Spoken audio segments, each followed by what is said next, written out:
大家好，咁咧就食積咧就係由於餐單出咗問題。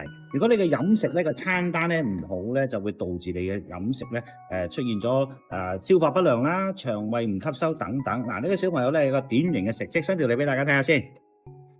見唔見到呢條脷咧黃又厚，同埋咧裡面咧就充滿住一啲紅點咁樣嘅。嗱，呢個係食積，消化不良，唔肯食嘢，又曳又唔聽話，係咪咁嘅情況啊？原來呢個小朋友中意食咩咧？佢中意食炸蛋。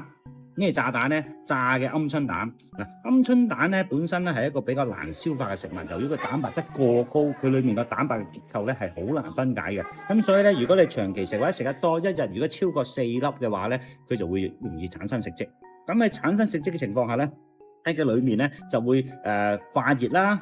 情緒猛整啦，唔食飯啦，唔吸收啦，心情煩躁啦，瞓覺出汗多啦，另外咧成日扭計嘅，咁咧所以咧大家要知道咧，如果你哋家長經常俾一啲雞蛋啊，或者烚蛋啊，或者一啲鵪鶉蛋等等呢啲咁嘅難消化嘅食物咧，一定要記住啦，要加強個腸胃吸收。如果解決唔到，過嚟揾我啦，我幫你搞掂。